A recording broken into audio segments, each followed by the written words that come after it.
स्वागत है स्टूडेंट्स। यहाँ पे क्वेश्चन दिया हुआ है बॉल रोल्स विदाउट स्लिपिंग। एक बॉल है और वो जो बॉल है वो रोल कर रहा है बिना स्लिप किए, रोलिंग मोशन उसका चल रहा है, ठीक है ना। तो radius of gyration of the ball about an axis passing through its centre of mass is के।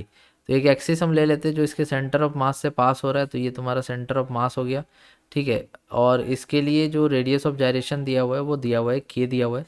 इसका रेडियस कितना है बॉल का, तो आर है। तो बोल रहा है what is the fraction of total energy associated with its rotational kinetic energy. तो fraction of total energy associated with its rotational kinetic energy, ये क्वेश्चन में हमसे पूछा है, ठीक है। तो सबसे पहले हम रोटेशनल काइनेटिक एनर्जी निकाल लेते हैं। तो रोटेशनल काइनेटिक एनर्जी जो होता है वो होता है half of I omega square, ठीक है। अब यहाँ पर रोलिंग मोशन चल रहा है, ठीक है। तो रोलिंग मोशन चल रहा है तो वी सी एम किसके बराबर हो जाएगा, ओमेगा आर के, ठीक है। मान लो सेंटर ऑफ मास का वेलोसिटी वी है तो वी इक्वल टू क्या हो जाएगा, ओमेगा आर। तो ओमेगा को तुम वी बाई आर यहाँ लिख सकते हो, क्लियर है, ये यहाँ पे लिख सकते हो। साथ ही साथ यहाँ पे रेडियस ऑफ जायरेशन के दिया हुआ है तो आई को एम के स्क्वायर भी हम यहाँ पे लिख सकते हैं। तो ये हो जाएगा हाफ ऑफ आई की जगह क्या आ जाएगा, एम के स्क्वायर, और ओमेगा स्क्वायर हो जाएगा V square upon are square, ठीक है। तो ये तुम्हारा रोटेशनल काइनेटिक एनर्जी आ गया। सेम उसी तरह से हम टोटल काइनेटिक एनर्जी निकालेंगे, टोटल एनर्जी निकालेंगे। तो total energy will be equal to translational kinetic energy plus rotational kinetic energy, क्योंकि रोल करता हुआ आगे भी बढ़ेगा तो हाफ एम वी स्क्वायर तो रहेगा ही रहेगा इसके पास, साथ में इसके पास हाफ आई ओमेगा स्क्वायर भी रहेगा। और हाफ आई ओमेगा स्क्वायर कितना है, हाफ एम वी स्क्वायर के स्क्वायर बाई आर स्क्वायर, ये पहले निकाल लिए थे।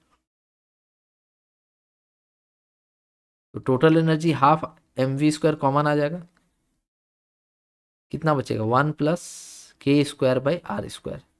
तो इसका रेशियो चाहिए था मेरे को, किसका, rotational kinetic energy upon total energy. तो यहाँ से देखो अगर दोनों को डिवाइड करेंगे तो ऊपर है हाफ एम वी स्क्वायर के स्क्वायर बाय आर स्क्वायर, ठीक है। और नीचे है half M we square one plus के स्क्वायर बाय आर स्क्वायर। तो ये half M we square cut जाएगा, ऊपर के स्क्वायर बाय आर स्क्वायर है, और नीचे एलसीएम लेंगे तो हो जाएगा आर स्क्वायर प्लस के स्क्वायर बाय आर स्क्वायर। तो यहाँ से आर स्क्वायर भी देखो कट जा रहा है। तो फाइनली जो मेरा आंसर आएगा वो इस तरह से आएगा, K square upon are square plus के स्क्वायर, ठीक है। तो देखो इसका ऑप्शन नंबर ए तुमको मैच होता हुआ यहाँ दिखाई देगा, दैट कि k square upon are square plus के square is the correct option.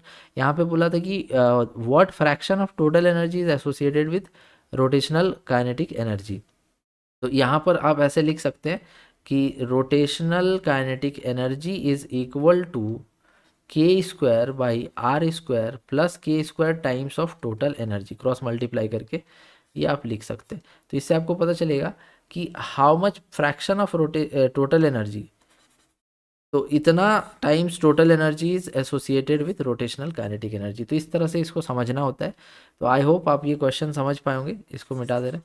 तो यहाँ पर इसका ऑप्शन हो जाएगा option number A. I hope आप ये समझ गए होंगे। Thank you.